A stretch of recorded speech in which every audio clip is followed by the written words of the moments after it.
Great. Well, welcome everyone to the February meeting of the Environmental Quality Board, or EQB. My name is Nancy Daubenberger, and I'm the Commissioner of the Minnesota Department of Transportation, and honored to be the chair of. And hope all those who are out there on the roads are having safe travels in this interesting weather event we have going on right now. But with that, Executive Director Catherine Nuschler, would you please call the roll? Yes, I will. Thank you, Chair. Commissioner Arnold. I'm here. And Board Member Bakken. Present. Board Member Bauerkemper. Present, thanks. Board Member Brands. Present. Hey, Commissioner Cunningham was unable to join us. Chair Daubenberger. Here. Commissioner Gronval.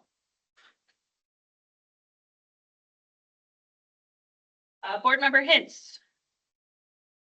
Here. Okay, I don't think Chair Holman could join us. Board Member Katzenberger. Here. Commissioner Kessler. I'm here.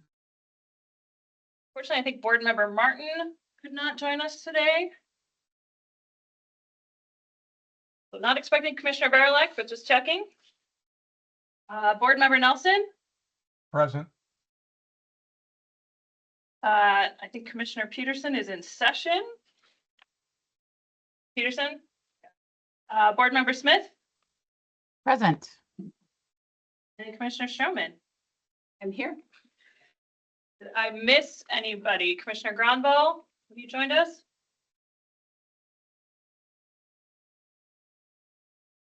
Well, we have 11 members, Chair Daubenberger. Forum, that's great.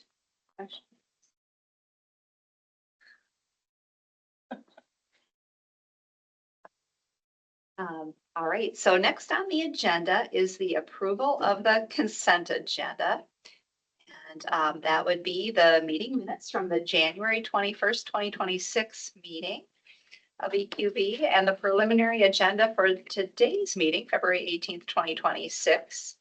And that's in your packet, page 3, preliminary agenda. So is there a motion to approve the consent agenda?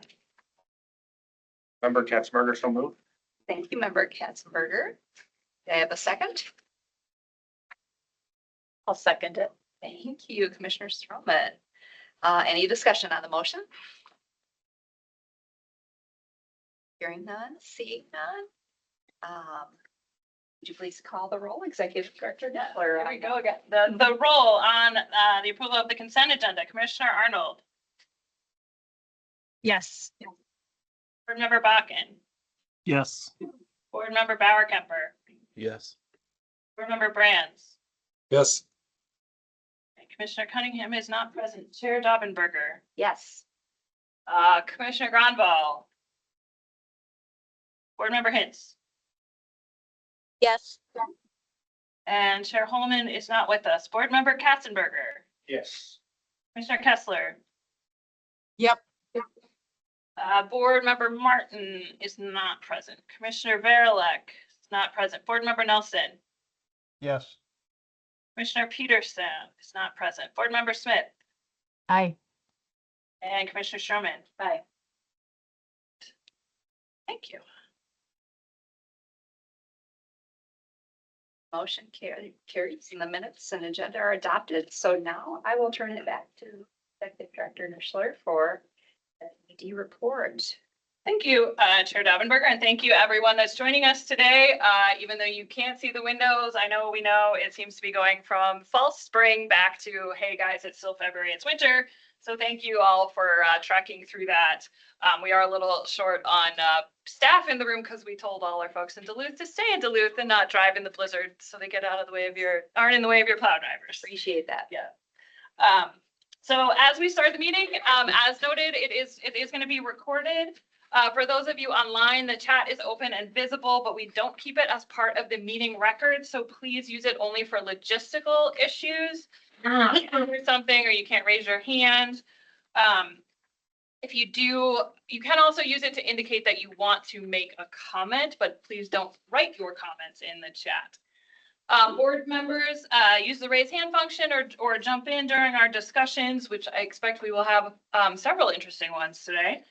You should be able to mute and unmute yourself. Members of the public, when you want to make a comment in the multiple opportunities to give input today, then we will let you use the raise hand button and allow you to unmute and speak. And we will be not sure how many comments we might have today. We've got some good agenda. We'll be managing our time to make sure we can get through everybody. And we'll cue you at relevant points in the agenda. Again, comment procedures are in our packet. And if you do have questions, we probably will not be able to answer them today, but we can work on getting back to you. In terms of just meeting report and announcements, I did want to give you all an update on the energy infrastructure rules. So the materials that were adopted by the board at our meeting in January was submitted to the Court of Administrative Hearings for review. The ALJ reviewed and approved the rule without any changes. So that report is available on our website. And we are working through kind of the electronic paper passing that has to happen for the rule to be finally adopted. So the final step in that process is publication in the state register, and then the rule becomes effective on that date. So I expect that would likely be in early March, and we'll certainly do information sharing and get the word out to folks so that they know that those new rules are effective and know about the changes. So that was the big news really since our last meeting. And of course, as most of you know, session started yesterday. And I will certainly do my best to keep you all apprised of matters popping up that concern the EQB. I'm not going to try to predict what those might be because I would certainly be wrong. Though I'm guessing we will continue to hear about data centers and we'll see what other items pop up. And that is all I have, Madam Chair. All right, thank you, Director Nuschler. So any questions from board members on the executive director's report?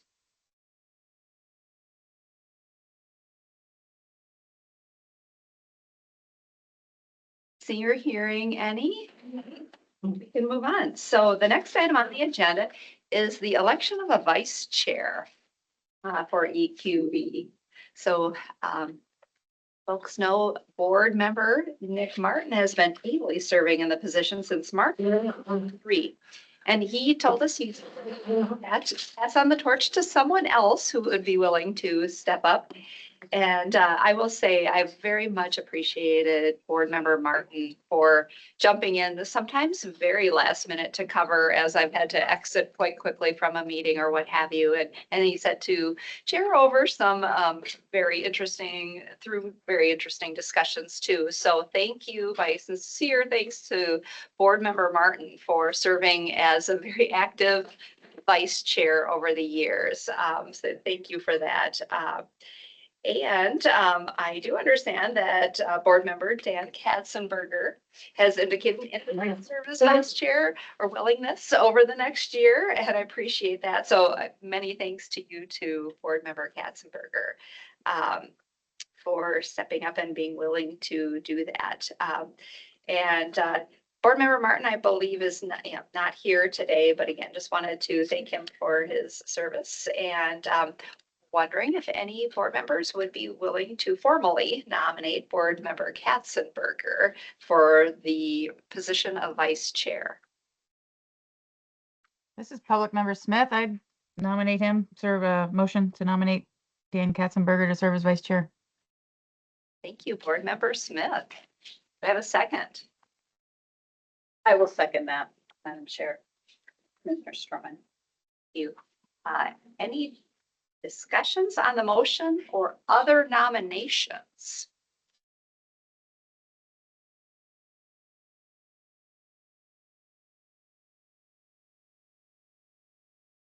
Not hearing any. So with that, nominations are closed and we will go ahead and vote on the nomination of board member Katzenberger to serve in the position of vice chair of EQB. So I think I could just, we got a motion in a second, so I think we Yeah. can just call. go ahead and All call right. the roll. So all right, the roll on the vice chair vote, Commissioner Arnold, Yes. board member Bakken, Support. Board Member Bauer-Kemper, Yes. Board Member Brands. Yes. Okay, Board Member Cunningham, or Commissioner Cunningham's not present, Chair Daubenberger. Yes. And Commissioner Gronval, I think you've joined us. Yes, sorry, I was a few minutes late. Yes on the motion then? Yes. Board Member Hintz. Yes. Chair Holman is not present. Board Member Kassenberger. Yes. Commissioner Kessler. Yes. Board Member Martin is not present. Commissioner Fairlick is not present. Board Member Nelson. Yes. Commissioner Peterson is not present. Board Member Smith. Aye. Commissioner Stroman. Aye. Unanimous vote there. Well, great. Thank you again, Dan, for stepping up into that role. I look forward to working with you as our vice chair. Thanks, everyone, for that. And then another procedural matter. Next month is a scheduled meeting of the Environmental Review Implementation Subcommittee, or ERIS. And I have the pleasure of appointing the non-agency members of that subcommittee. And at this time, I'm appointing Board Member Angie Smith to take over the seat currently held by Board Member Joseph Bauer-Kemper, as Joseph will be stepping off the board once his replacement is appointed. So thank you to Joseph for your service on the board and on ERIS. And Angie, thank you for taking over this new role and bringing your experience in environmental review to the subcommittee. Great.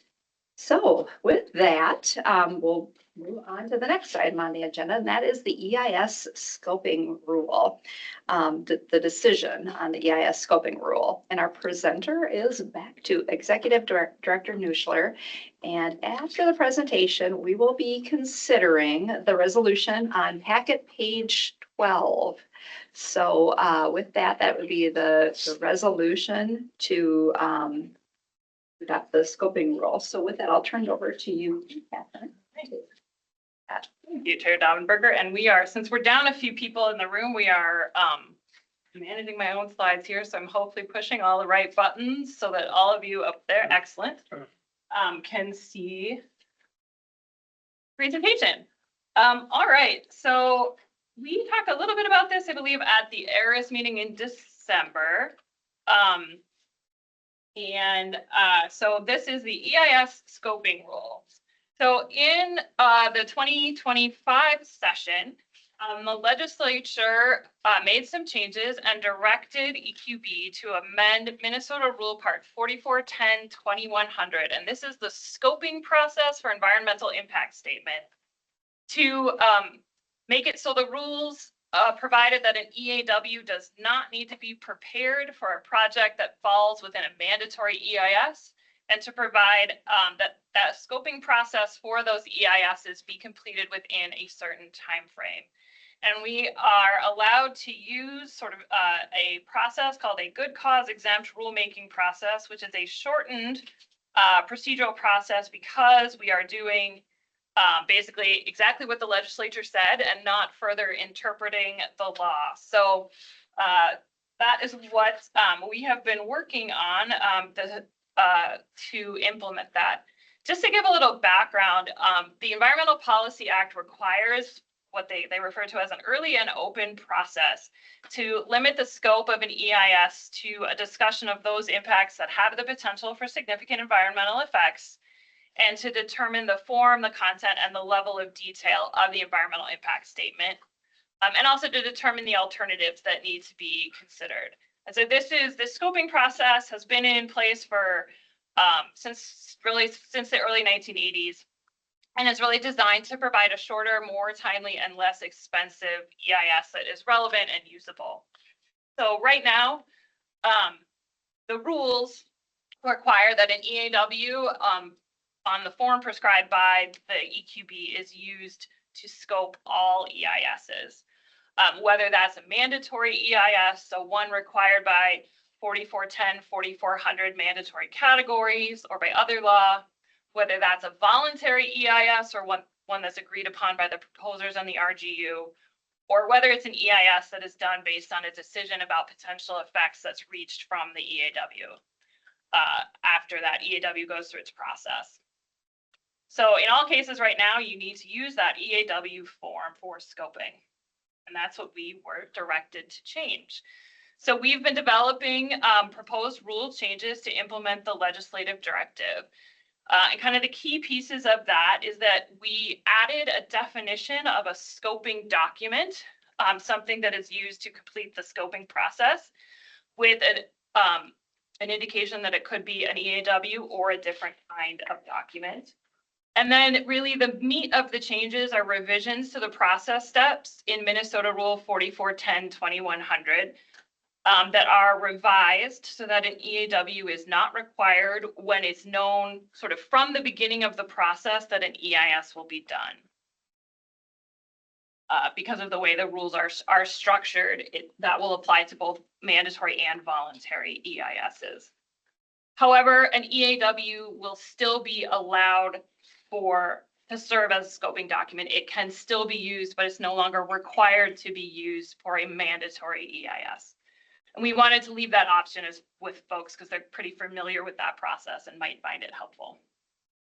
We also added in that section the new deadline that was prescribed by the legislature, which is a 280-day deadline for completion of the scoping process after the publication of the notice of availability of the scoping document. And then throughout 4410, we had to make a couple of conforming changes where the rules currently say scoping EAW or says EAW, but clearly means one that is used for a scoping process, where we had to just go through and clarify, and in most cases change those to say a scoping document so that it was clear what was meant. So those are what's drafted in the rules. One of the things that I really want to emphasize is that the rule amendments do not change the process steps. So preparing and circulating a scoping document and a draft scoping decision is still required.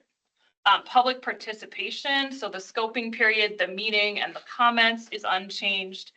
And the scoping decision and the required contents are also not changed. So the required contents of the scoping decision are in the rule and include things like the issues to be addressed in the EIS, the time limits for preparation of the EIS, identification of permits, the alternatives that will be evaluated, and the identification of the potential impact areas from the project, and the necessary studies and compilation of information. So that part of sort of is like, what does your scoping document have to support and what's the information you need to make the decision does not change with this rule. So we really tried to keep very tightly focused on the procedural steps and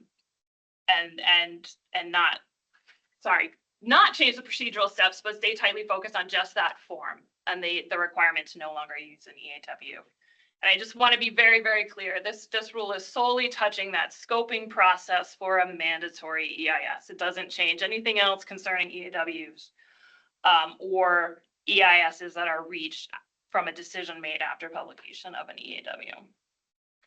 So that's really the brief overview of what all that underline and strikeout rule language is intended to do.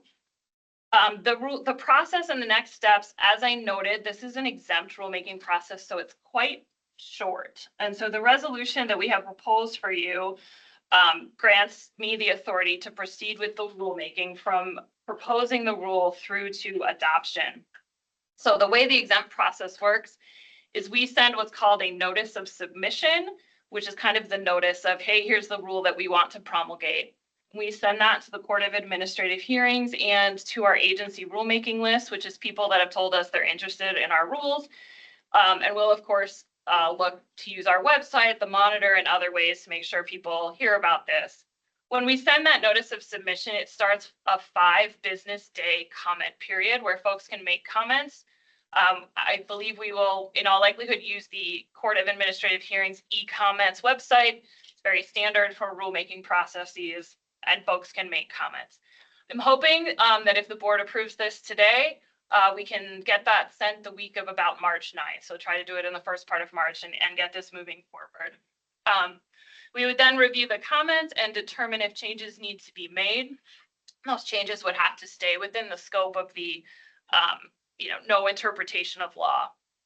And specifically just implementing what the legislature told us to do. And then we would send the final materials to the Court of Administrative Hearings, and the judge gets 14 days to review and either approve the rule or tell us that we missed something and we need to change it. So I think in the packet and the materials that would also go with this notice of submission would be the proposed rules. We have sort of an explanation of why they meet the exempt requirements and kind of what we were trying, sort of summarizing what we're doing. And then there's also the order adopting rule draft in your packet. And so these would be the next steps if the board approves this today. And I don't, we would keep you updated, but because of the fast turnaround and the limited scope, we would just move forward with adoption. That would be the plan without an additional board discussion. Again, because of the narrow scope. So that's my very short presentation. I'm happy to take any questions about any of the materials or the process. Thank you for that summary. And at this point, we'll take questions from or comments from board members. And I see one hand. Okay. Do board members have any comments or questions?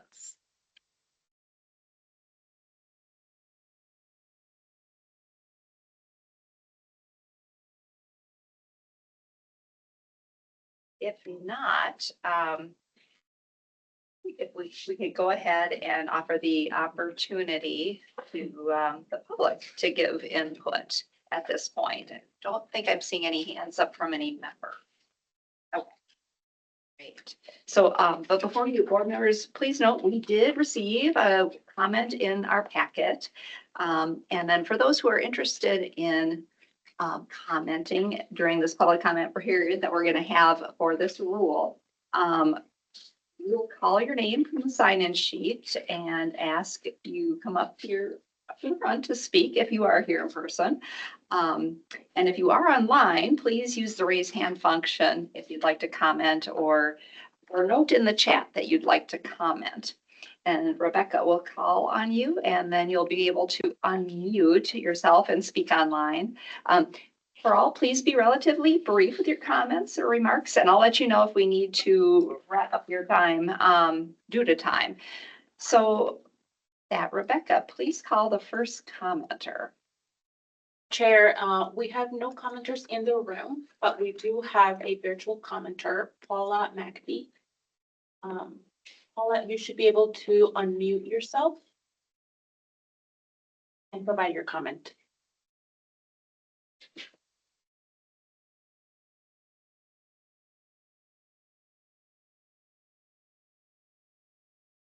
Paula, if you are trying to speak, we can't hear you, at least in the room.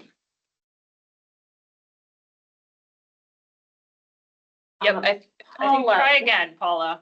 Can you try again? We just elevated you to center. There we go. You should be able. There you go. Thank you. I think that's working. I just had a couple questions. First, is there a public process on this rule after the board does whatever they do today? Is there a chance for the public to comment before the rule is finally adopted? Director Nuschler. Yes, so as noted on that last slide that was up, there's a 5 business day public comment period. And that is the only opportunity to provide public comments is 5 business days? That is correct. That's the exempt rulemaking process. Okay. And then what is the content of whatever this alternative document is going to be? What is it going to have as far as content in it? And who decides the nature of that content? Yeah. Or do you want to answer that now? Madam Chair, I think this is helpful to answer, and I know Board Member Nelson has asked kind of similar questions in the past.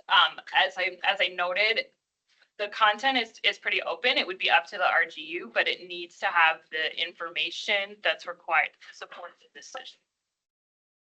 And the decision, as I noted at the end, is still listed in the rules. So what needs to be in the decision.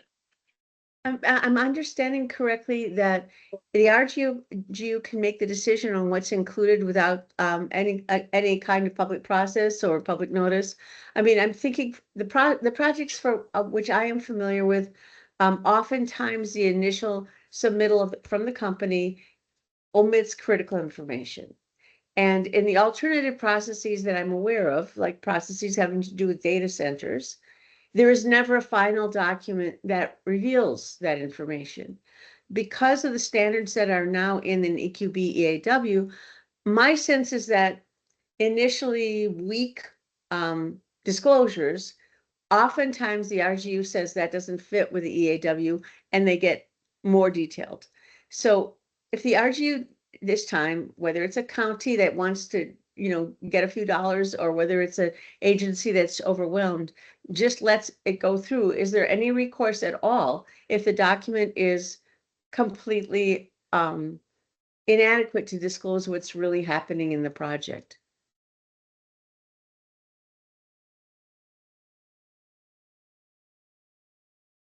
I mean, we haven't, as I noted in the last slide, Madam Chair, the process itself isn't changing. So I would assume that the recourse would be the same as in a current process. And I do understand that there are concerns about not kind of knowing what the scoping document would look like. And I think that it, as this process evolves, it's something we could think about doing some guidance for. Well, Mr. Nuschler, I think we'll need to move on to the next commenter. We have another. Madam Chair, we don't have another virtual commenter. However, I do have a comment that was sent to our email from Bonnie Matter. I'm allowed to read it. It says, I am writing as a resident of the state of Minnesota. What is the scoping document? What type of information is required in the scoping document? Please be specific. Will there be a standardized scoping document used for all EIS scoping requests? Who provides the scoping document? How would the requester know what information is required for the scoping document? Please provide examples of the scoping document. Right now, this is too vague. Thank you. Thank you, Rebecca. That is all the comments we have. It's something I want to close the loop on that.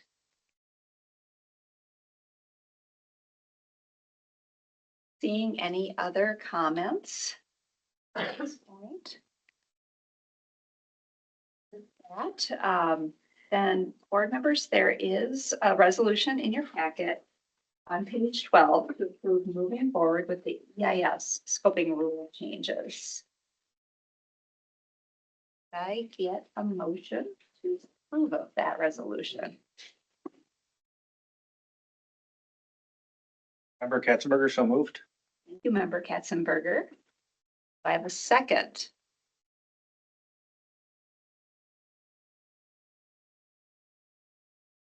Second, Member Nelson. You, Board Member Nelson. Any discussion on the motion by board members?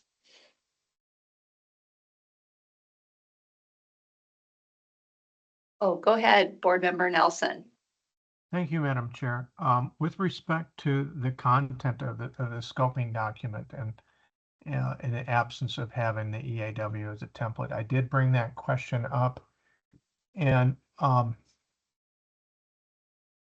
that there is some concern of mine over that, but I still will vote in support because I think the process is still the same and people can comment during the draft comment period.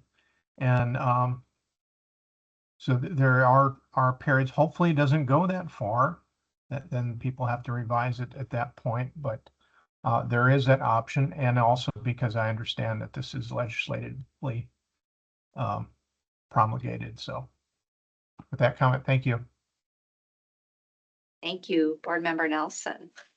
I think we have comment or question? Board Member Smith, go ahead. Yeah, hey, thank you so much. Just a quick thought. I too anticipate voting in favor of this resolution so that the legislative process can continue. And I think it would be very beneficial for maybe additional guidance around that scoping content. I understand the EAW form has been very informative for RGUs to follow so that they have that template document, some sort of guidance to follow. And with this change, should an EIS not use the EAW template, there could be a lot of discretion across the board on what type of content to include. So I think additional guidance from EQB staff down the road, again, not immediate, but at some point after the legislation is approved, would be very beneficial and helpful for RGUs just to help refine some of the information that they need to be reviewing in accordance with that 4410-2100. So much appreciated. Thank you. You, Board Member Smith. Thank you, Director Nuschler, for offering to provide additional guidance as this process moves along. So let's see, we have Board Member Nelson, or is that old hand up?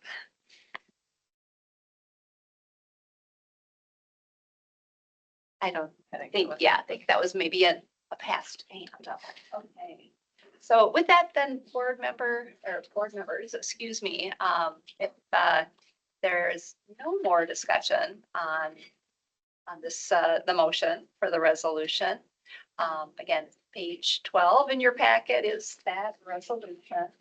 And again, that is a resolution that directs Executive Director Nuschler to proceed with the rulemaking in this case, and then to submit the rule to the Court of Administrative Hearings and sign the order adopting the rules, to modify the rules as needed, to obtain the revisor of statutes or administrative law judge's approval of the rules.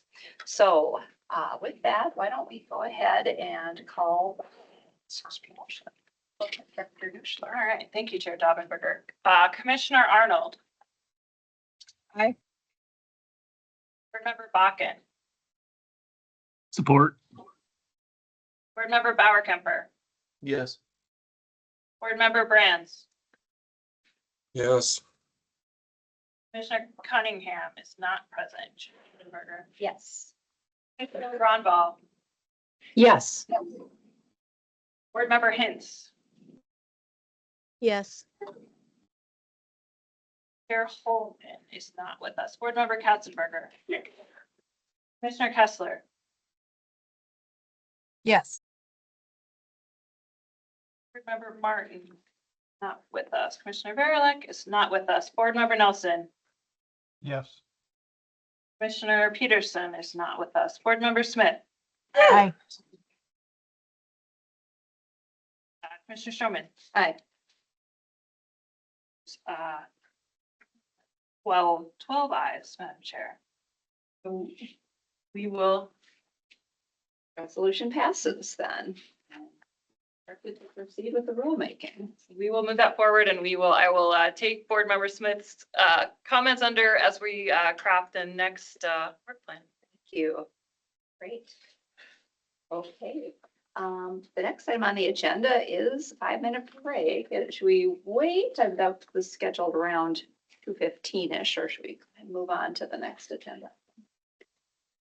Thoughts on that? Let's break right now. I think Jesse looks very ready and we're a little ahead of schedule. So why don't we move on to agenda item 6, the gas production rule. So presenter is Jesse Kaczynski.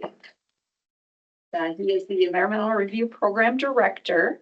And a reminder, board members, that approval to propose this rule will be on our April agenda.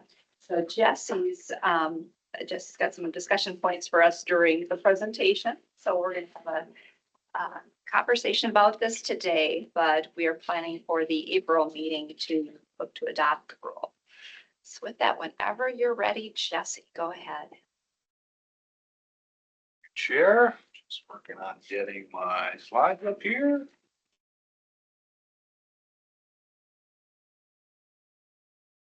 Again, thank you, Chair.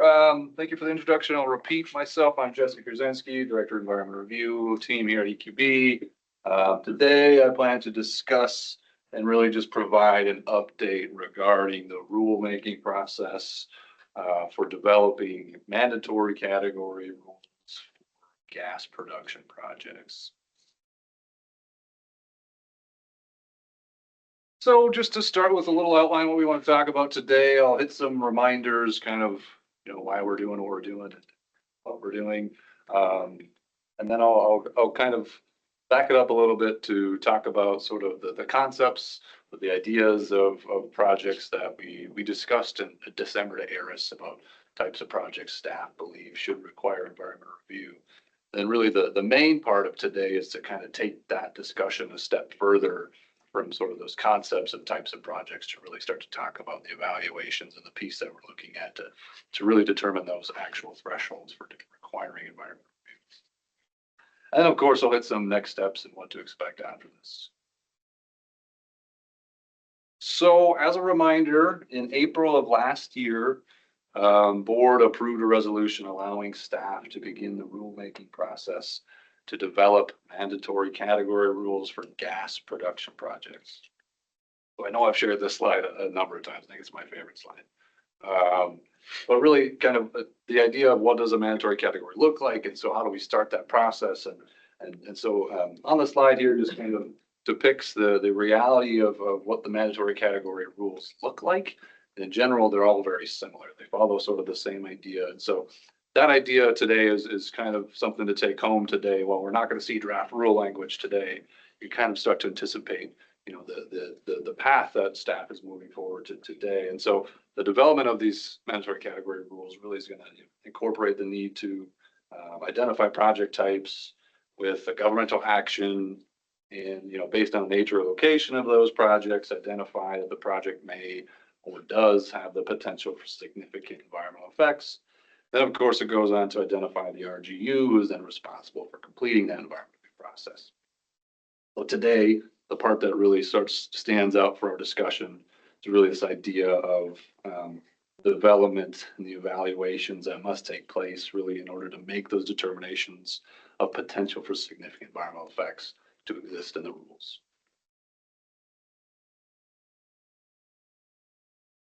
So of course, when we're talking gas production, what does that mean? And so for our purposes for developing environmental review rules, we're really looking at the types of projects for which environmental review should be required by utilizing sort of the statutory definition of gas production. So this would include the extraction and beneficiation of both hydrocarbon and non-hydrocarbon gases. Of course, generally speaking, when we're talking about gas in Minnesota, what are we thinking about? So we're generally talking about helium and hydrogen. And so we know there's a known deposit in northeast Minnesota of helium discovery with a project proposal that has confirmed this helium deposit via numerous exploration wells. And we also know that hydrogen is also seen as a potential really due to the geology of Minnesota here being favorable to the creation of hydrogen gas. So while the rulemaking certainly is heavily relying upon those pieces and those information that we have available for those project types, staff are really intending for the rules to be able to incorporate all the gas production projects as a whole.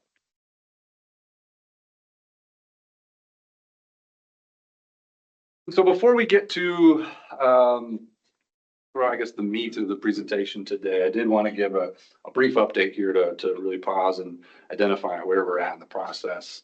I think it's really important to try to kind of start the presentation this way, really to highlight, kind of how close we're getting to finishing this, to getting to draft rules, sort of what that means, anticipating moving forward especially for board and approvals, what that might look like. And so in December, I mentioned earlier, staff had presented to ARIS to really discuss the concepts of the types of projects for which we believe environmental review should be required. And so today we really plan, like I mentioned earlier, to kind of take that to the next step, further that discussion with an understanding of, what staff are really working on and evaluating those actual thresholds within those concepts that then would require review. So as of now, we are anticipating to then, after this presentation and after this, this board meeting, the discussion that takes place to actually come back to board in April, which Chair thankfully noted in her introduction here. And so that will really be the first opportunity for board to see the draft rule language. And the intent there is also to approve the draft rule language, given the timelines that we're working on from sort of the legislative mandated rulemaking that initiated this process requires expedited rulemaking process, which then also requires the notice of intent to adopt rules to be completed in May. So we believe that, following this process and developing the understanding of what the rules will be will allow board to complete that evaluation and understand, the ability to approve the draft rules and allow staff to then make those timelines as the legislation mandated.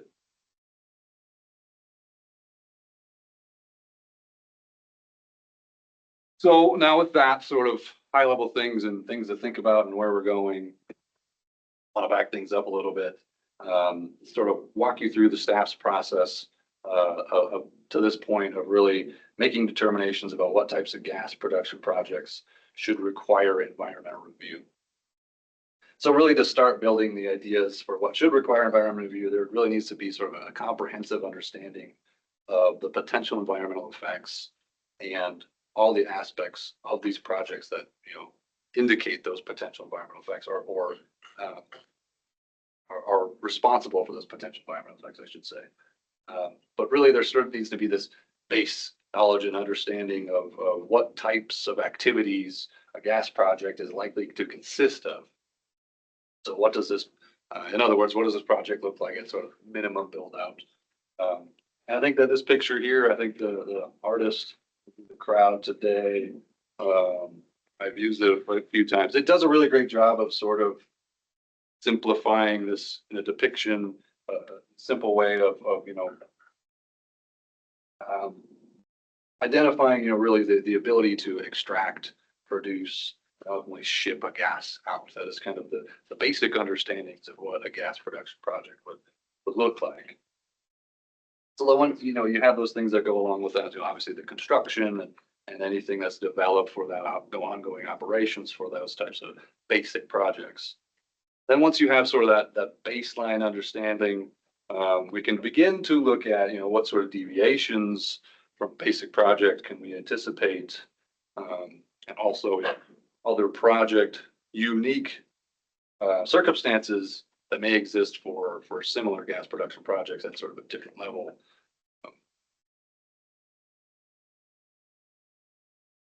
That might be my new favorite slide.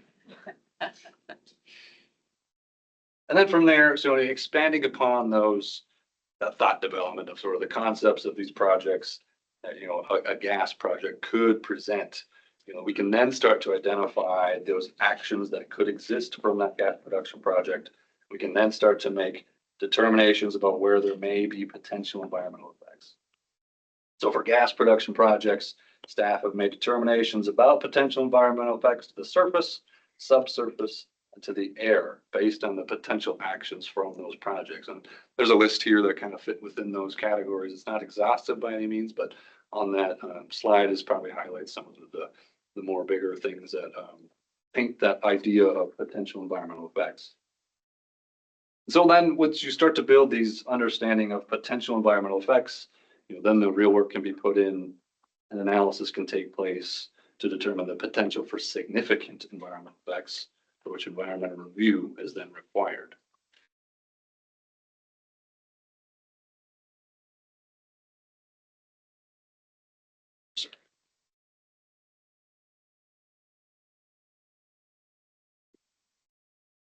So with the consideration of those and the understanding of those concepts and the actions for which may take place in a gas production project, staff are now planning to develop a rule that would develop mandatory thresholds based on 3 key project characteristics. So we're looking at the size of a project, location of a project, project specific extraction or production techniques. So all of these concepts are based on our best understanding evaluation to date of the potential for significant environmental effects from these gas projects or these unique specific techniques within a gas production project, and utilizing the most up-to-date scientific information that we have, all fairly mindful to ensure that the mandatory categories as they're written, clear, consistent, and easy to apply early in the process.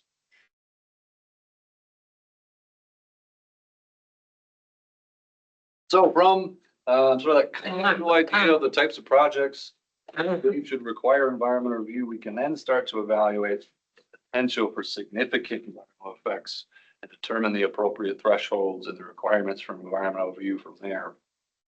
And so I want to start with the size-based concept and identify kind of the main, really broadest applicable type of threshold that we are looking at.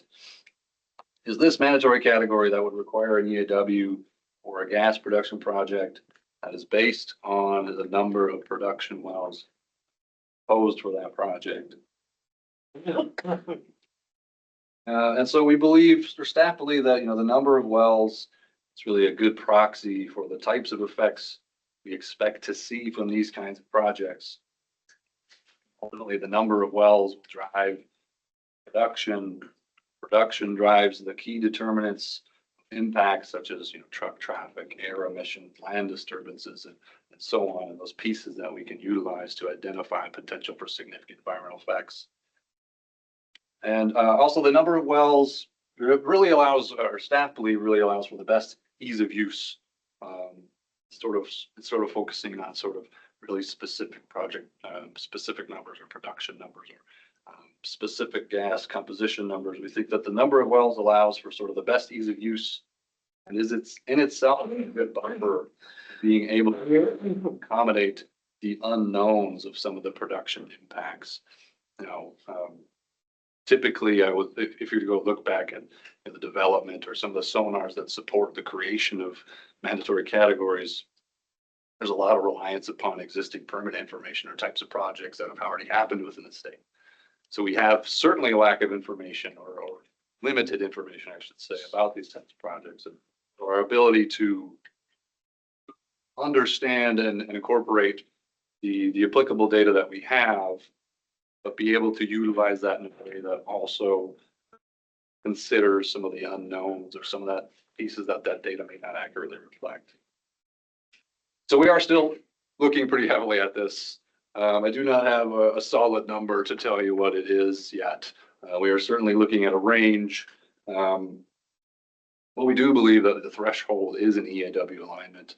We just have to sort of nail down that range. We started kind of from that basic concept of what's a minimum project, one well and one production area, and have been building upon that to really start to evaluate where the potential for significant environmental effects may lie.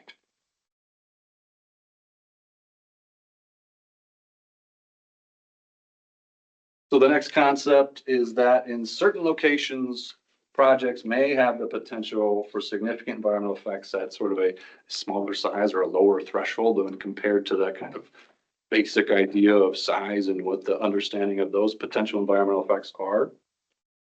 So this is not a new concept in mandatory categories. There are a number of mandatory categories that consider sensitive locations that already have an existing threshold until they seem to be operating within a certain location.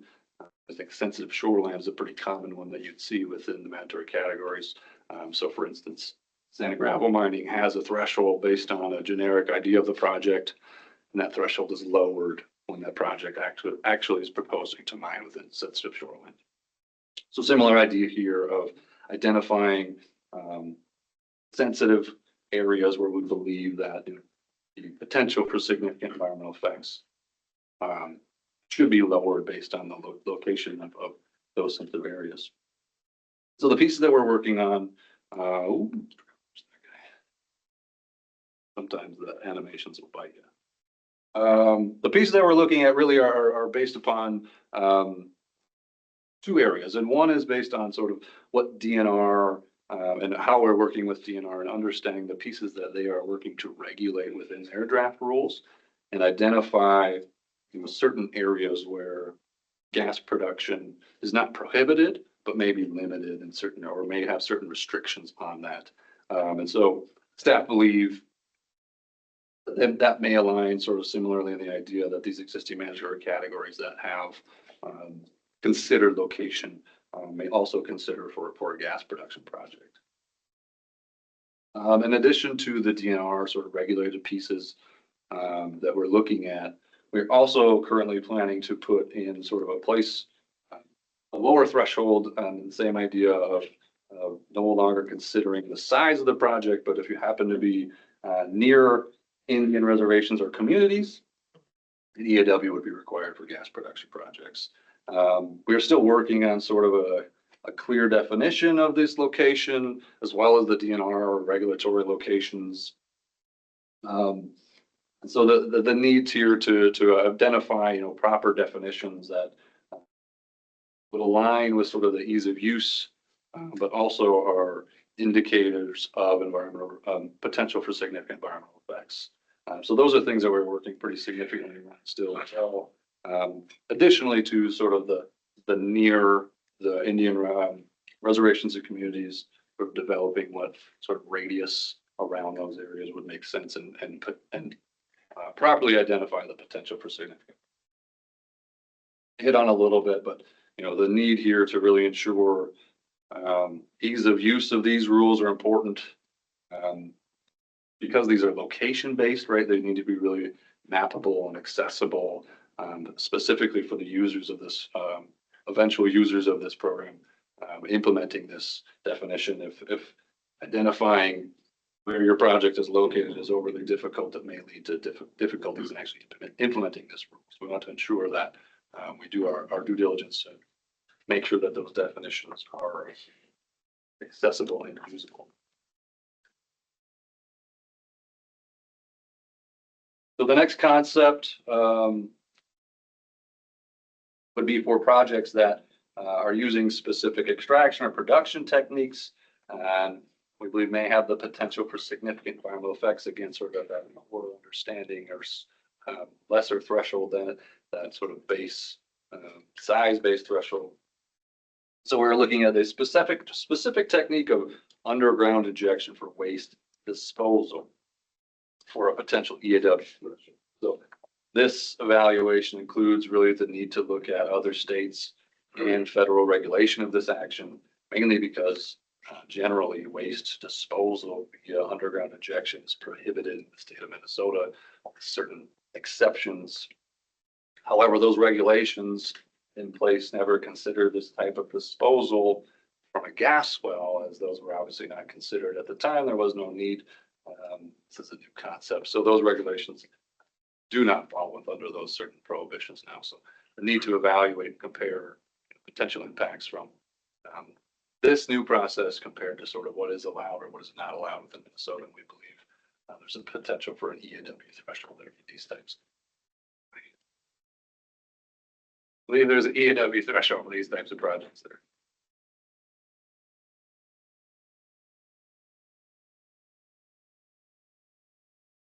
So that kind of concludes the EAW type of thresholds that staff are currently looking at. And so now we do think that there are some projects that do or likely do have the potential for significant environmental effects and therefore should require an EIS. So first, staff are looking at projects which would include fracking. Fracking is a production process which involves injection of fluids at high pressures to create new pathways or to improve existing pathways, or improved extraction of the resource underground.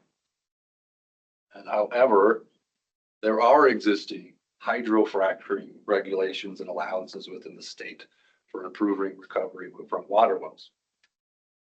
So with this existing fracturing technique that allows certain types of fracturing to happen within the state, but it does not have a mandatory environmental review requirement, staff are evaluating those regulations and understanding those processes and how they may compare or differ from the different type of potential fracking activities in a gas production project. And so staff within that evaluation analysis are looking at a specific definition of fracking, which would be defined as high volume hydraulic fracturing.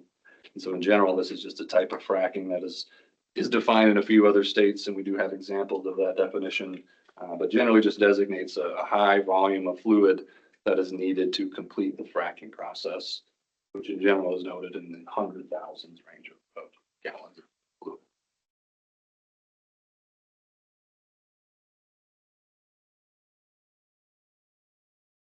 And the last project characteristic for which staff are evaluating a potential threshold for requiring review is that of stimulated gas. Again, this is a potential EIS threshold, and this type of project is the type of project where gas is actually created in the subsurface utilizing the relationships between the existing geology and an injection of fluids into the ground for which gas can then be created and extracted. Now, this project characteristic is likely the hardest to associate with real world examples. This is just at this time mainly a theoretical concept. Aren't many of these types of projects really being permitted yet in the US or really in the world as far as I've discovered up to this point.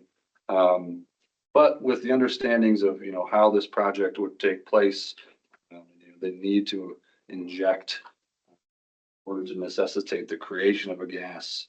There's an understanding there, at least from a conceptual level, compared to sort of the basic understanding of what a gas production project may look like. This type of characteristic may present the need for a potential EIS threshold.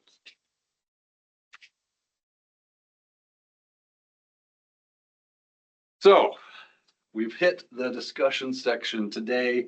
Probably went a little faster than I usually do because I was reading my notes. That's okay. So in the discussion section today, staff are really interested in sort of to hear board's opinions on both the concepts, the types of project characteristics for which staff have determined should require environmental review, as well as sort of the actual thresholds and the evaluations for which those concepts present potential for significant environmental effects. I do want to start on sort of the EAW determinations first. And so I'm just going to read the questions out here. Do the project characteristics for size, location, and production techniques seem reasonable for constructing an EAW mandatory category? Follow that up. Do the potential EAW threshold discussed seem reasonable based on the evaluation of the potential for significant environmental effects? So I'm happy to hear any board discussion on these specific questions regarding sort of the thresholds and the evaluations that we're looking at in terms of number of production wells, location based on sort of the DNR regulatory authority, as well as near Indian reservations and communities, and lastly, the underground injection for waste disposal. Otherwise, I'm happy to take generic questions on sort of the EAW concept valuations to this point. Well, thank you, Jesse, for going through the information on what's been worked on so far. And it sounds like we'd like to first focus on the EAW threshold. And so why don't we take questions or comments from board members on the EAW threshold? So it just general project characteristic, size, location, production techniques seem reasonable. And then the second bullet on the EAW thresholds discussed that seem reasonable based on the evaluation potential for significant environmental effects. So EAW first here, and I see a hand up by board member Brands. Go ahead. Okay, thank you, Chair, and thank you, Jesse, for taking us through this thorny wilderness. And I appreciate that you're trying to anticipate things that will happen in the future, and the future is murky. And maybe I'm garbling this, but I'm wondering if it seemed like there was something in your presentation about the volume of water used. And maybe that was for EIS mandatory categories, but I feel like that should be considered, and also produced water, which isn't typical in regular geologic hydrogen, but it could be in some other forms.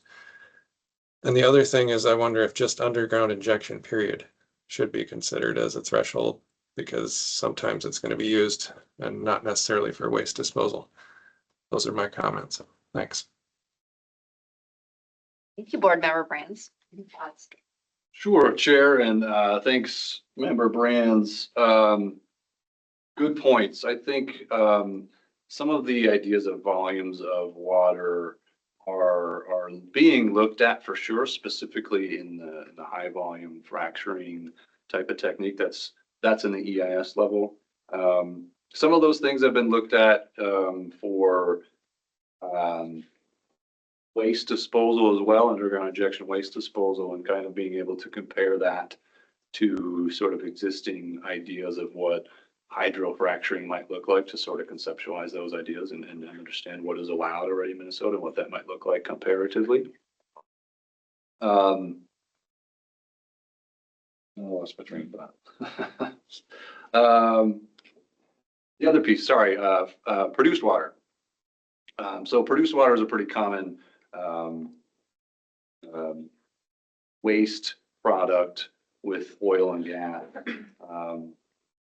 And so the idea typically, at least most commonly in the oil and gas world, is to take that that produced water and then re-inject it into the ground as a way to dispose of that. And that is regulated federally, not through the state. That is a federal program. The state does not have the authority currently to regulate those wells. So that is something that we would anticipate would fall under sort of the threshold here of underground injection for waste disposal. It would be that produced water mainly of that idea. There are other ways that these underground injection wells can exist for gas and oil, for gas wells. And so there's this idea of enhanced recovery that is, I didn't talk about much here at all. But that would also incorporate that potential avenue if waste was being utilized for enhanced recovery. Basically, enhanced recovery is fracking without fracking. So it's a way to enhance your recovery without it creating fractures in the subsurface. So that's another piece that if wastewater was utilized for that process, we think would fall within under this category. Thank you. Thank you for that. Board Member Brands, any follow-up questions or comments to that? Not much. I appreciate the responses. I guess the only thing I would say is that the produced water typically doesn't immediately go back in the well, does it? It has to be stored somewhere. Or is that vary depending on the site or the project? Chair and Member Brands, yeah, I think there's a lot of variabilities. It can come as its own well as well. It doesn't necessarily have to go back into the same well that it was extracted from. There's processes where disposal wells have become their own sort of existing space. And yes, there's a lot of storing and processing that may happen on site as well prior to injection. Thank you. All right. I know Commissioner Stallman has a comment, but she said, go ahead and take the next two online. So I think the next hand up, Board Member Nelson. Go ahead, Board Member Nelson. Thank you, Madam Chair. I had two questions or comments. I'm wondering in the case of produced water, is there a scenario where that would be covered under DNR appropriations permitting, or only if that isn't returned to the wells? So that's one question. And then second, I'm used to moving forward in the face of uncertainty and learning how to adapt. And so I am wondering at some point, if this goes through, it'll be included in the mandatory categories report in terms of getting some sort of feedback, and through that process could have some adaptations or changes made to incorporate things we don't initially anticipate, but also wonder that, or else think that might take some time because the number of observation points might be quite few. Are there other places where some learning and adapting and adjusting could happen in a little bit more of a real time? Those are my questions, and I'll take them offline. Thanks. Thank you, Board Member Nelson. So, and maybe you have thoughts on the second one, Jesse. I think the first one more directed to DNR. Or did you want to take a shot at that, Jesse? Chair, I can probably take a stab. I'm assuming the appropriations program existing is applies to water wells. Probably hasn't considered the idea of gas wells. I'm assuming I don't know for sure if that would be applicable. That's certainly outside of my realm, but that would be my guess is there's lacking definitions there for obvious reasons they've never been considered. The opportunity to continue to evaluate, I think, is probably something that we should be very mindful of, as we do have a general lack of or limited amount of data specific to, these types of projects in Minnesota. So I think that is, something that we would intend to follow as staff and really make sure sort of our data management and our evaluations of these types of projects does not get lost as we can inform ourselves as we move forward. But I think that's a very valid point to. Thank you. Right. Why don't we go ahead and take the next question from Board Member Bauer-Kemper. All right, thank you, Chair. Thank you, Jesse, for your work on this, and particularly for the coordination with travel staff that I know has been involved.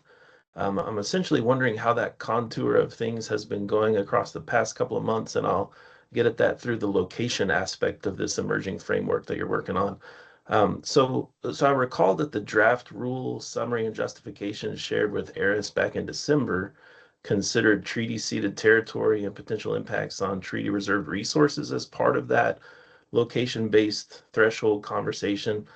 And then, I noticed that the treaty ceded territory and potential impacts on those treaty reserved resources are not considered in the February memo that's in our packet today. As you've noted, there's the reference there to the reservations and communities, but of course that's quite a bit different than treaty territories and treaty reserved resources. So my first question is, if I look at the draft summary and justification and then look at the memo, is the apparent change an actual change? For all I know, it's a simple matter of that the current memo is less detailed than the draft summary and justification from December. So first, I'm wondering, are treaty ceded territory and potential impacts on treaty reserve resources still under direct consideration as potential location-based threshold triggers? We had Sure, and thank you, Member Bauer-Kemper. So yes, in general, there is certainly less detail provided in the memo than there was in that last justification document.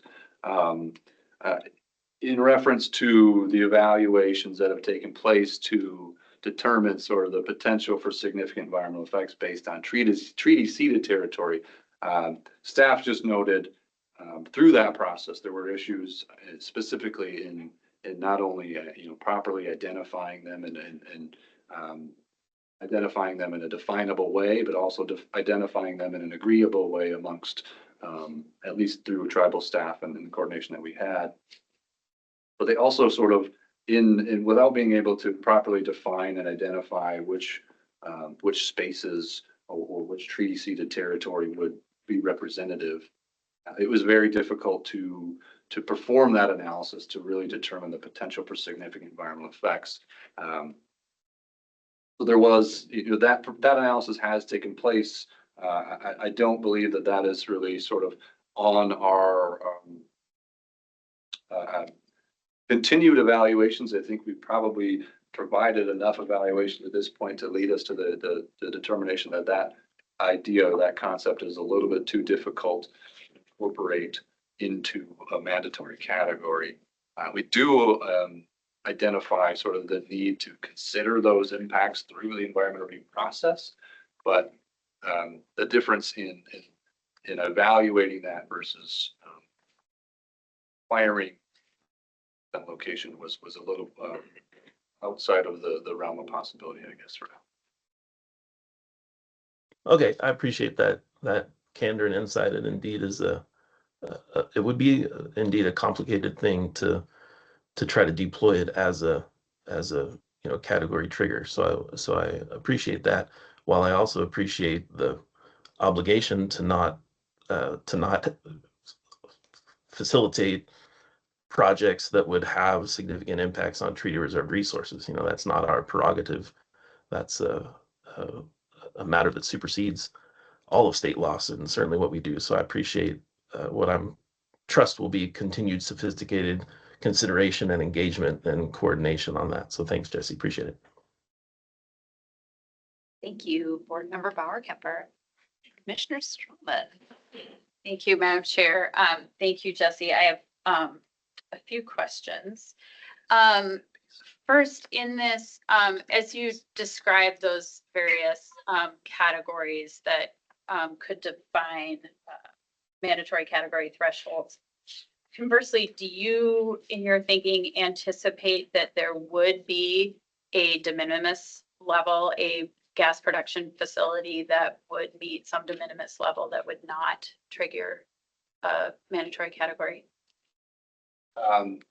Chair and Member Stroman, at this point, we're not looking at writing exemption rules.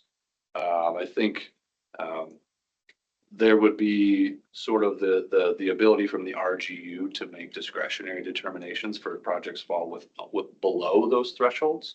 And I guess in that de minimis sense, that is how I would see that interpretation, is sort of RGUs evaluating, project specifics that are below the threshold. But for right now, we don't plan to incorporate any exemption sort of language that would say you do not have to do environmental.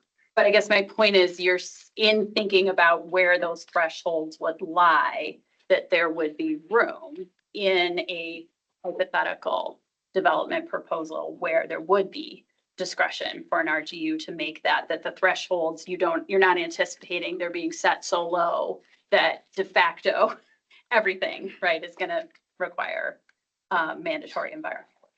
If that was the point of my question. Sure. Thanks for clarifying. Yes, absolutely. And that is part of sort of the ongoing evaluations and why we're looking at sort of such a wide range of all the, the number of wells, and making sure that if that number then, as you found into, is too aggressive or strong, does that then, eliminate the point of having other thresholds? So yes, absolutely considering that and continuing to work on that. And new information came in yesterday to help us with that continued and more evaluation, which is great to always have more things to look at. That's helpful. Thank you. And I think your response got a little bit at my second question, which was how are you considering potential interactions among the thresholds? So, right, if size of facility is set where it's capturing 98% of things, right, the location and the project specific characteristics may not be relevant. And so the details may be, less important for working through in the rule if size is going to capture anything, or conversely location, right? If it's so broad that that's going to capture everything. So it sounds like what I heard you say is you are thinking about the interactions between various types of thresholds. Sure, and Member Sherman, absolutely. I think that is a good point, especially, considering the potential range of gas when we look at, the mid-continent rift and where that potentially could be located across the state, and ensuring that, if those thresholds are overly strict, are we creating an avenue for where it always happened, and that is not necessarily the intent. That's helpful. And then I do have a specific question on size that occurred to me while you were talking. I think it's reasonable, right, to talk about certainly the number of wells as a proxy for surface impact. That makes sense to me. When it comes to truck traffic and potential air emissions, I actually have a question. Like, it could be, right, the more wells there are, that means the more production there is, and therefore the greater potential effects from those kinds of things. I could also envision a scenario where the number of wells is actually related to some other extraction efficiency and not necessarily greater production. I might be wrong on that. I don't know enough about gas production. So, and I'm just curious if that might be the case, or that's something you're looking into, so that if we are going to use number of wells as a proxy for sort of production scale impacts like truck traffic or air emissions, it actually is linked to number of wells and isn't actually number of wells linked to something that's not related to those. Sure, and Commissioner Strummer, that's, I think you highlighted at least, where my concerns lie and sort of, being able to utilize the existing information for comparing, projects, but also being able to capture sort of the unknowns as we anticipate sort of the number of wells would indicate an increase in production. There are instances where I've seen, as wells age, they produce less. So the idea then is to continue production at those same levels, which would then require more wells. And so there is that consideration of what does this look like for expansions of that nature in terms of acquiring. That's helpful. And then my last point is more of a comment, not a question, but I'll just, the piece on the slide there you have about location and areas which DNR regulates with restrictions. You pointed this out, it was in the memo. Some of those may not be areas allowed for production when DNR finishes its rule.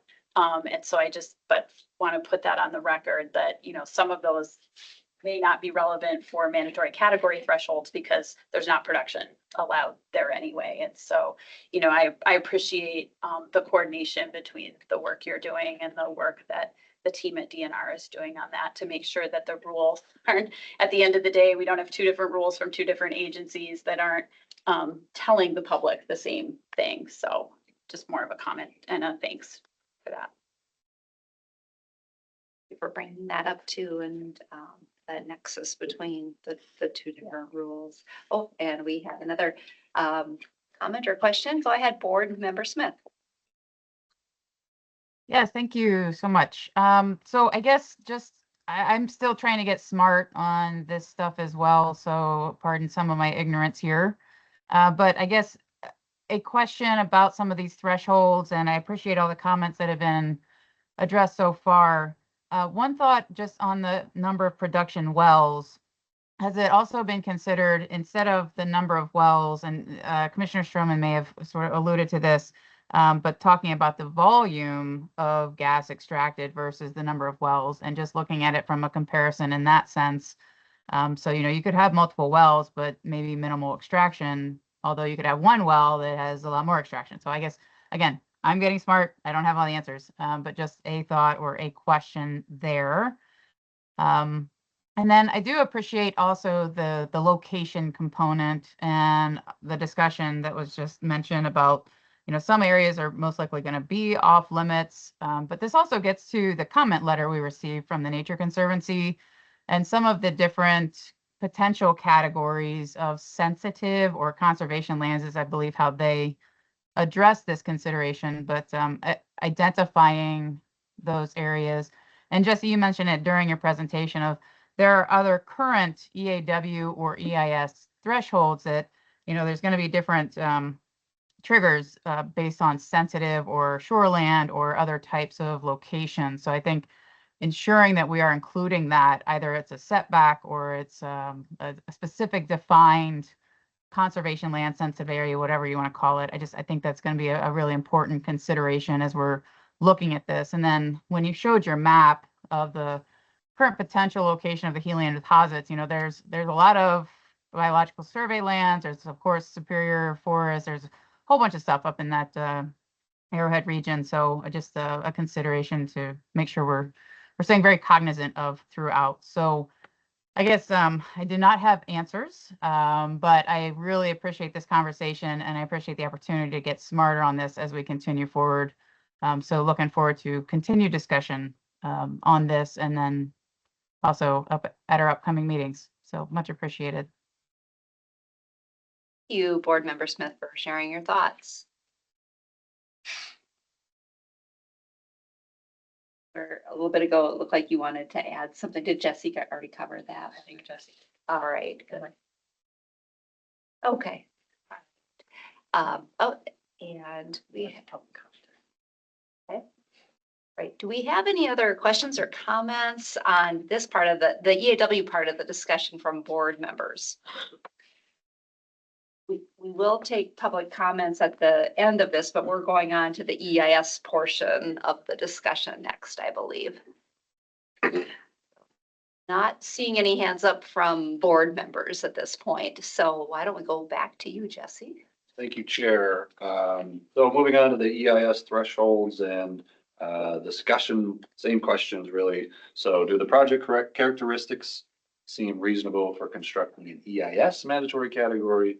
And do the potential EIS thresholds discussed seem reasonable based on the evaluation of the potential for significant environmental effects? And reminder, we're talking EIS thresholds here for the high volume hydraulic fracturing project characteristic and the stimulated gas. For bifurcating the discussion, and I know you're open to just any general questions at this time for from board members as well. But on the EIS thresholds evaluation, do board members have any questions or comments on this that they'd like to share thoughts on this part of the topic?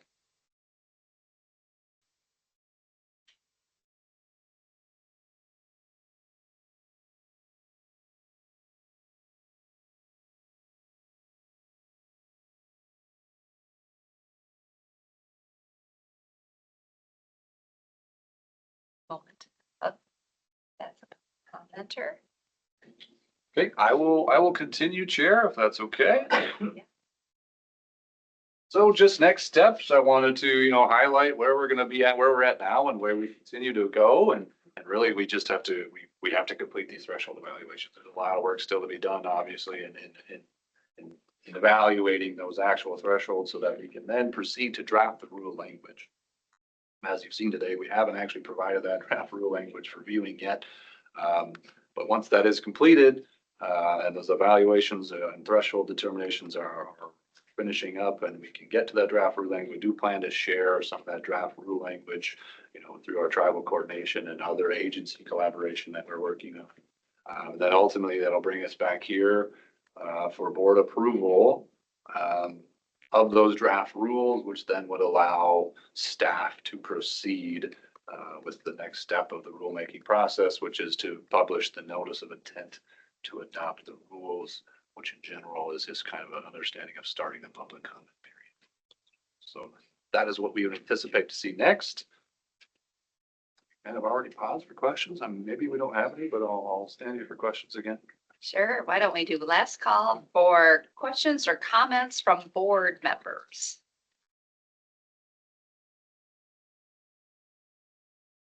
I just jump Go in ahead, quickly, Director Madam Chair. Johnson. Oh, wait, I see. Should we have board member Smith? Yeah. Let's go with the. All right, let's see, board member Smith and then board member Nelson. Okay, so board member Smith, go ahead. Yeah, thanks again.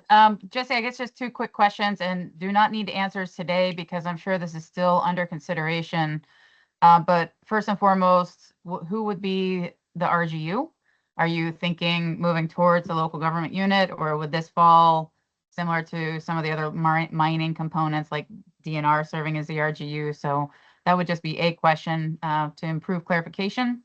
And then second question, and again, don't need an answer today, but just for consideration, would there be an opportunity to create an EAW or some sort of template similar to what has been done for the feedlot program, where it's a very unique, it's a very niche environmental review template or process or form that would need to be followed because of some of the nuances around production techniques? So just two thoughts, two questions for consideration, and look forward to continuing the discussion. Thanks.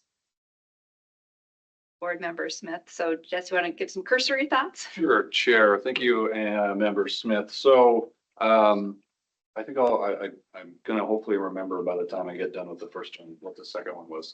So the EAW form relative to sort of the feedlot form and developing a specific project form. It's certainly within EQB's roles and responsibilities of the program. Not something that we've considered at this time. Likely, if that was something we perceived we want significant input from the RGU. That was what the other one was. So we have provided information to your first question of who the RGU is intended to be based on sort of the DNR's anticipated regulatory authority that they are drafting the rules for permitting gas production projects. We anticipate the DNR to be the RGU for these types of projects. Board Member Smith, did that get at your questions so far anyway? Looks like she did great out. All right, so then next we'll go to Board Member Nelson.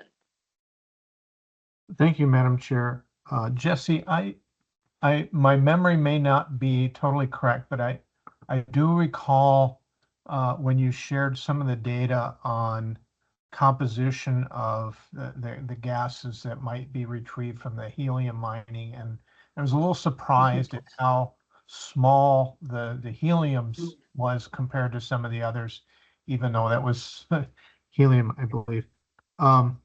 Will have you considered this, or will the number of wells sort of reflect that if you have much higher other gases, say methane or something, that versus what's being mined, how is that considered a mandatory category? I understand that to be considered when that EAW is being done, but could that be a trigger as well, that you have the potential for something to be released? Go ahead, Jesse. Sure, Member Nelson, I think you highlighted a big piece of evaluation that has certainly taken place in regards to, should gas composition or gas production really be the indicator for requiring environmental review? And in general, the pieces that staff have evaluated, you note too many variabilities, right? You noted, the helium concentration actually is very high in comparison to general helium. So, but the variation of those composition of gases can significantly change. And so the idea of building thresholds based on compositions would have needed to incorporate all these different definitions of, what's the target gas, what's the composition percentage, and that got a little too overly complicated and ease of use. And the reality of that was a little too difficult. So we believe that, by utilizing the number of wells, it kind of offers that sort of opportunity to better anticipate those variabilities that may happen with that changing production or gas composition data that is less easy to identify and anticipate throughout the project. Jesse? Yeah, I just wanted to say, if I could, Madam Chair, Jesse said we don't have rule language, and I think one of the reasons is we all kind of know what a mandatory category rule looks like for construction of X at Y size, so and so CRGU. And I just really want to emphasize how much time Jesse's put in looking at all the technical stuff to try to come up with what that size is. That's the hard part here is defining that. And I think to some of what Paul just asked, Board Member Nelson, that will be some of the supporting information that will be provided in April. And, Jesse says staff's decision, it's really 95% his work and his ability to pour over the information. And I've been really appreciative of that as we've worked through this and tried to come up with what those numbers are going to be. And as he noted, got more information yesterday that's continuing to inform that process and how we move forward, recognizing the uncertainty and the variability, and do the best that we can in creating rules that will hold up and be implementable, so that we're not back here when someone finds some other new gas or new project type. So. Thank you for adding that. And I just want to say again, thank you, Jesse, for all the work you've done on this so far and digging into this and your presentation today. So without any other questions or comments from board members at this time, I think we are at the point then we can go ahead and offer the opportunity for the public to make any comments. So if you are here in person, we'll call your name from the sign-up sheet and ask you to move up to the front. to speak. And if you are online, please use the raise hand function if you'd like to comment or note it in the chat. And Rebecca will call on you and you'll be able to unmute and speak online. And for all, please be relatively brief with your remarks. And I'll let you know if we need to wrap up and move on to the next one with time. And so with that, Rebecca, you want to call on the first commenter, please? Yes, Chair, we have Paula Maccabee. Paula Maccabee, you must be able right now to unmute yourself and provide your comment. Thank you so much, and I really appreciate this discussion and how much of a struggle it is.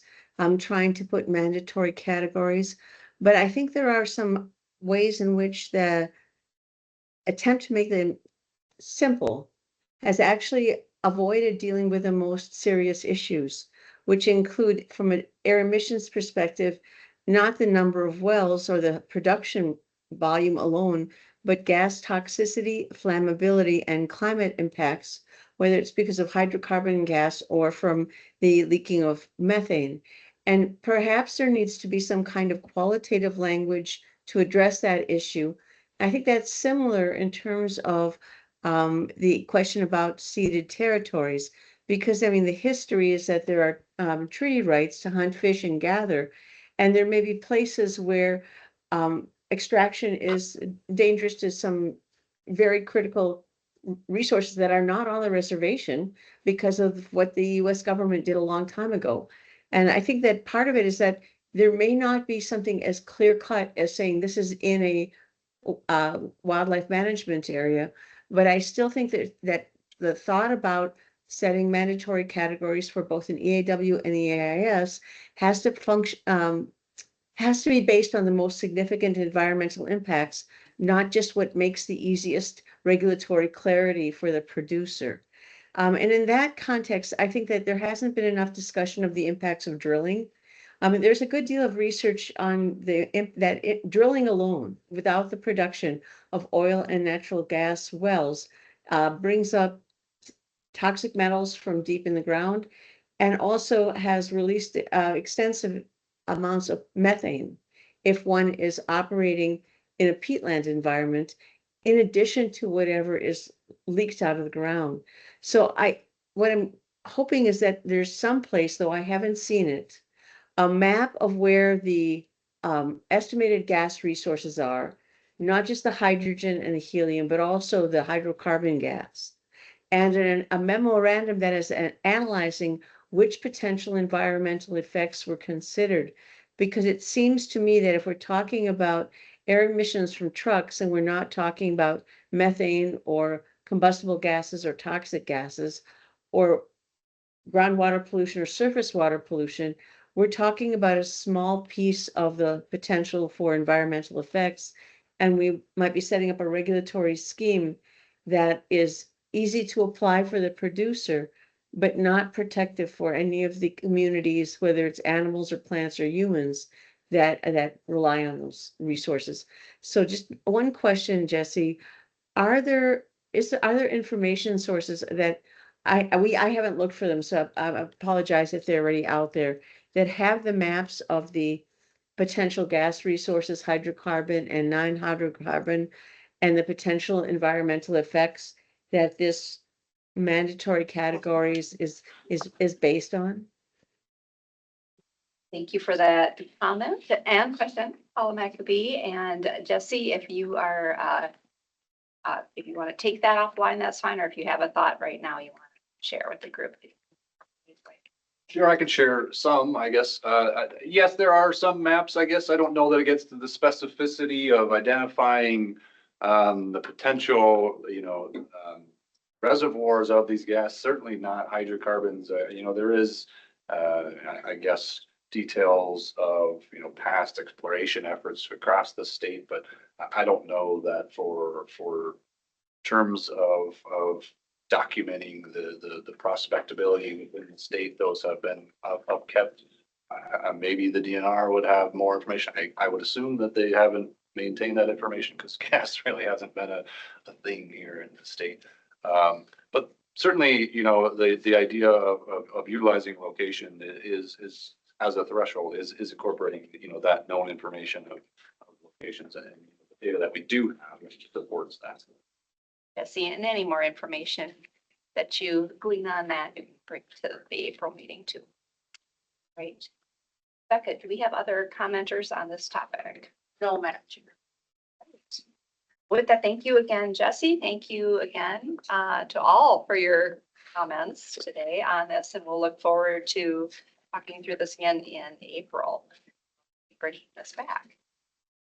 So why don't we take a 5-minute break at this point? And guess I have 2:39, so let's come back at 2:45.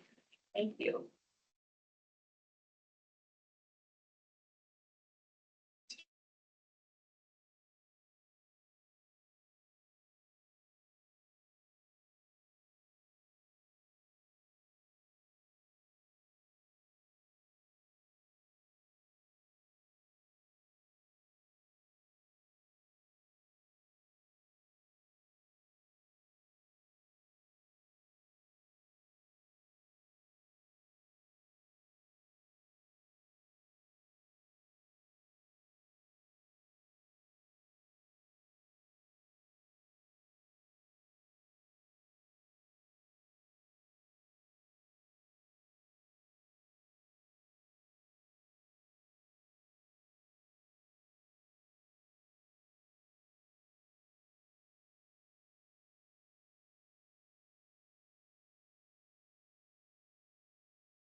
Yeah, but so that's what's keeping us occupied, and he wants to go to Japan for his graduation. Like, that's what his. The only other. Trip. So we've got the dates picked, we've got the flight scheduled, but now we've got to figure out what time when we're there, and he's fluent in Mandarin, he's Chinese. So none of us that are going know. Yeah, but he maps that around and say. That's been an adventure. All They're back. Yeah. All right.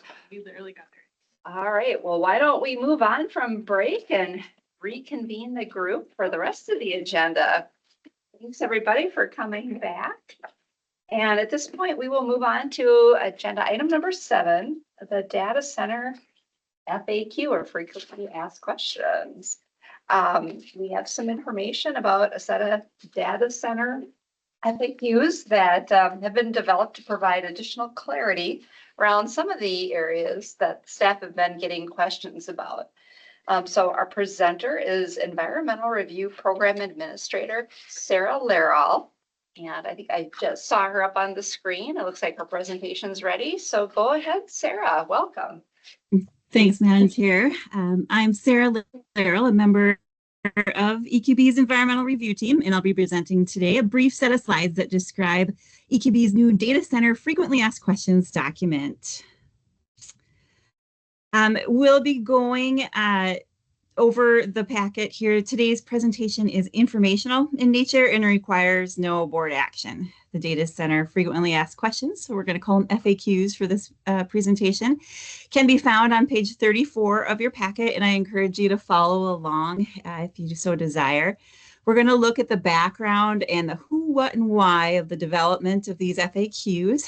We'll look at the 4 questions themselves, and then finally we'll look at the best practice recommendations for proposers and RGUs dealing with data centers.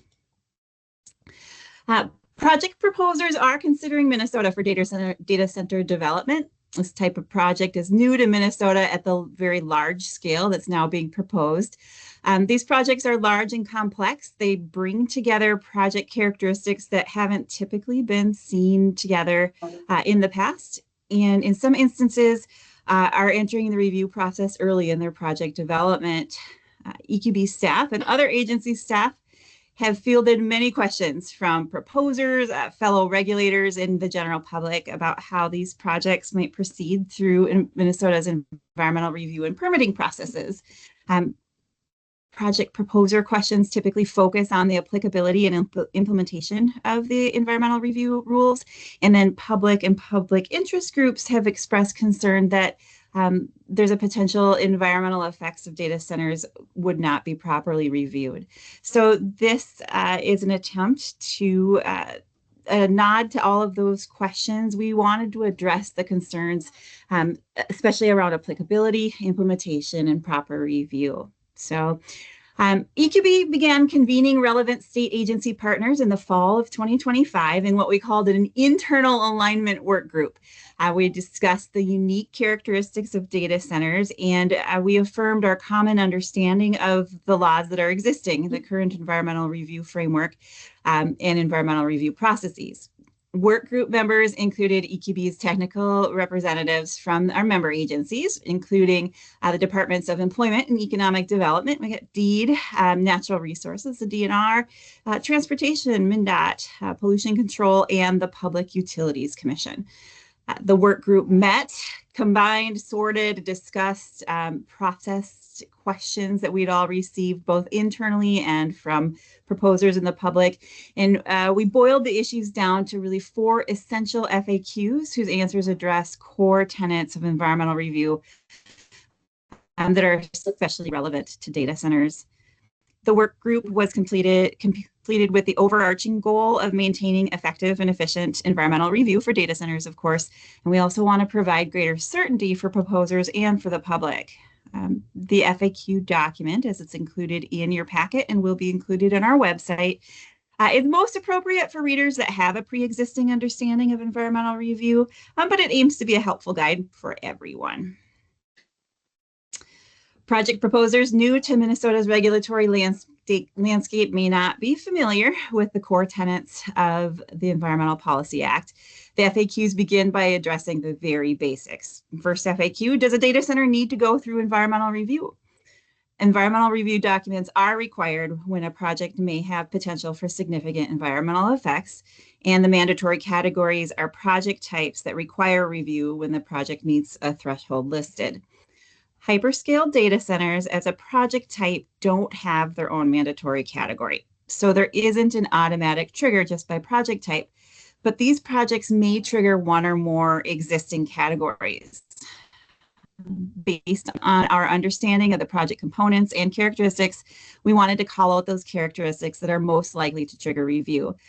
For example, it may be on-site electrical generation, air pollution, water appropriations, or even gross floor space. Importantly, RGUs may order or proposers may initiate discretionary EAWs under Minnesota Rules Chapter 4410-1000 or a discretionary EIS by agreement under Minnesota Rule 4410-2000.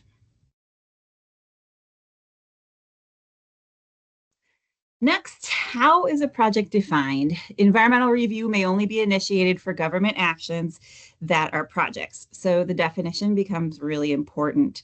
As defined in Minnesota Rule 4410.0200, a project means a governmental action, the results of which would cause physical manipulation of the environment directly or indirectly. Since data centers combine characteristics of more common project types in ways that are new for Minnesota, the Minnesota Environmental Policy Act requires that projects must be reviewed as a whole, and the prohibition on government decisions like permits and construction applies until the completion of review. Connected and phase actions must be considered in total as well, and these concepts do apply when considering data centers. Many Minnesota data center projects are currently included in alternative urban area-wide review documents, or AUARs, by local responsible government units. AUARs allow review of hypothetical scenarios and their potential environmental effects. In Minnesota environmental review, projects are meant to be reviewed just once unless there are significant changes. We wanted to highlight that the mere inclusion of a data center in an AUAR is not an automatic exemption for further review. If a data center is included in an AUAR scenario, the AUAR can fulfill the requirements for some subsequent projects that are consistent with the development scenarios in the documents. However, a data center project may require review in addition to or beyond what is included in the AUAR. Applicability is a really key concept. AUARs are only applicable for residential, commercial, warehousing, and light industrial project types. If a data center project triggers a mandatory threshold for a category that's not applicable in the AUAR, the RGU named in that category will complete the environmental review that's required. Validity is also a key concept. The AUAR is only valid as a substitute form of review for specific projects that are consistent with the assumptions that are made in the review and consistent with the mitigation plan. The RGU must evaluate or screen any project applications against that existing AUAR to determine whether the project is consistent. If elements that have significant environmental effects were omitted from the AUAR, it's possible that the AUAR is no longer valid and additional review must be completed, which could include an update to the AUAR.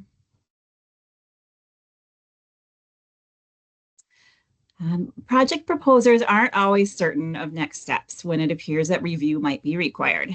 Ultimately, responsible government units determine when environmental review is required, and project proposers are encouraged to work with RGUs early in the process as they plan for eventual project permits. They do need to come to RGUs with key information like project boundaries, the design and operating capabilities, potential expansions, and then environmental effects of these actions. RGUs do have specific processes that are specific to their government unit or agency. Some of these processes include pre-application meetings. There are pre-application documentation in some instances, and other procedural steps that ensure environmental review is applicable, and that the information that is needed to proceed is available. So if there's any doubt about the agency that's going to serve as the RGU, it's important to reach out to involved governmental units to fully discuss that. And then our last frequently asked question is about non-public data. EQB has gotten questions about whether and how not public data informs environmental review. By default, all government data is public unless classified otherwise by law or temporary classification. And the use of non-public data is not new in environmental review. Review can and does proceed even when not public data is involved in the review. When it's applicable, an RGU may have copies of environmental review documentation that do include that not public data, and that not public data is used by decision makers to inform their decisions. For example, most commonly in ER right now, we might see reviews that include information and locations or exclude them of rare and endangered species as not public. Or locations of archaeological and burial sites. So those are examples of not public data that we do see very frequently. Minnesota Rule 4410-0400 also makes allowance for trade secrets.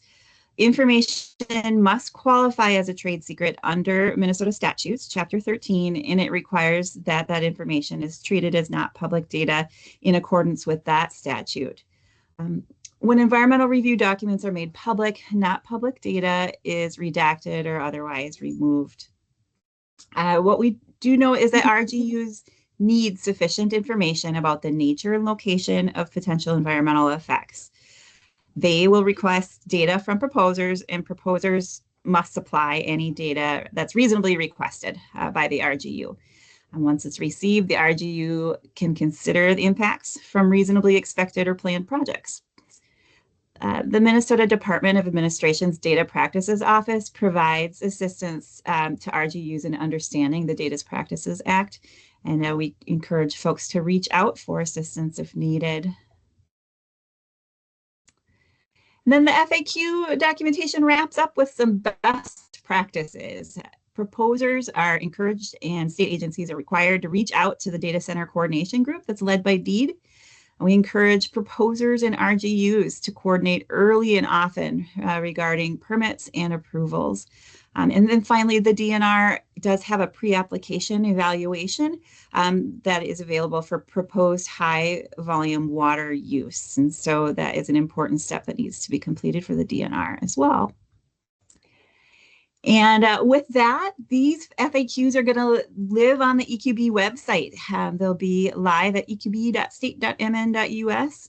We'll be able to add to the document over time as our understanding of this project type continues to develop. So that's what I have. Thank you. Thank you, Sarah.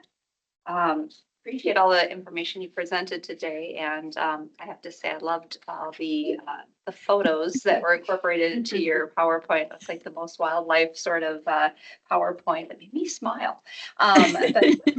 Yeah, thank you. Any questions from board members at this point? If so, raise your hand or just jump in.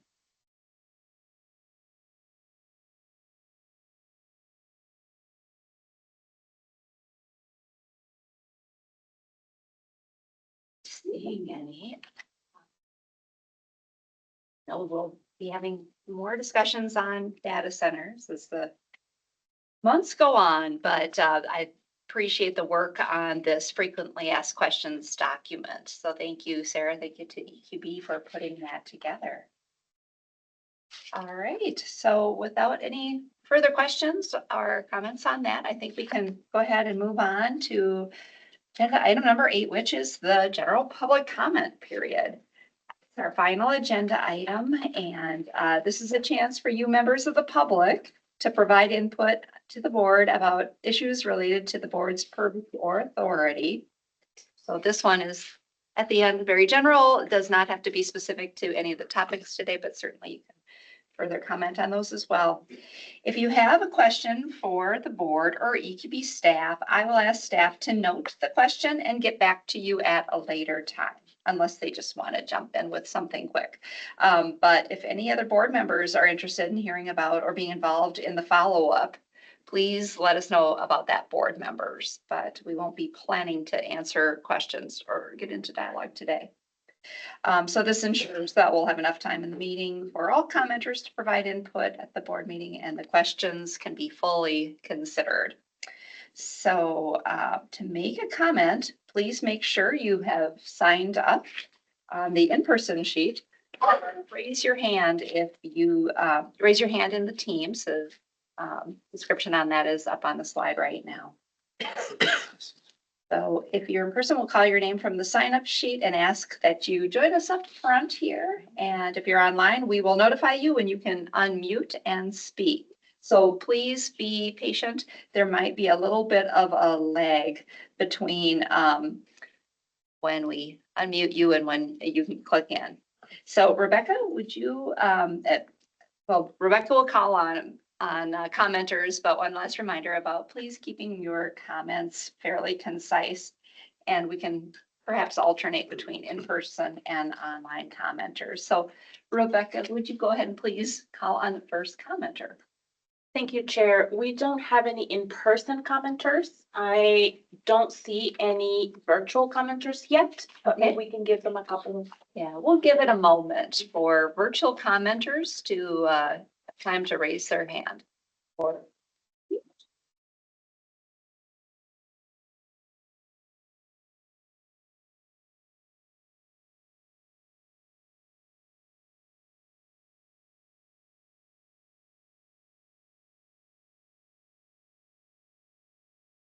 Still not seeing any. Okay. All right. Well, with that, then I think we can go ahead and move on. And I will thank commenters from earlier in the meeting on those specific topic areas for commenting. And then that brings us to the end of the meeting. Thank you, board members, for your participation and thoughtful discussion today. We've reached the end of the agenda. And so let me do one last ask for any further business. EQB business? Oh, go ahead, board member Nelson. Madam Chair, I am not renewing. And so I noticed early you appointed someone else to be replace Bauer Kemper, Angie Smith, on the Esri. I am also on that, and I would not be offended if another member wanted to be on that for the March meeting, and if you were to be able to make that appointment, since I won't be continuing at some point. All Thank right. you. Thank you, board member Nelson, for letting us know about that. We should just give that some thought and get back to board members about that.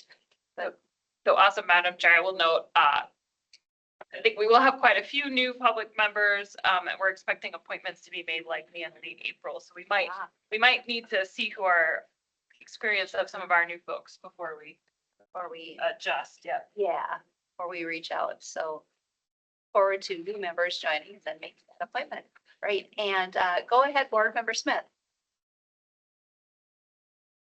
Yeah, hello, and thanks again. I just wanted to say thank you to Director Nuschler and the team for, I had the opportunity to participate in the Tribal State Relations training in January, and it was an absolutely fantastic program and event, and I could not recommend it highly enough to just bring additional clarity and understanding about some of the Minnesota treaty rights and other issues and concerns that affect our Minnesota tribal communities. So I just, again, wanted to say thank you to the team for offering that opportunity for the public members as well as the state employees, but absolutely worthwhile. And kudos to member Bauer Kemper for facilitating those events. And it was a great program. So thank you again. Well, thank you, board member Smith, for mentioning that. Yes, thank you for EQB for sending that invitation. Thank you to board member Bauer Kemper for all his work on that over the years. And I will pass that along too to the Tribal State Relations training team. Thanks. Any other business of the EQB?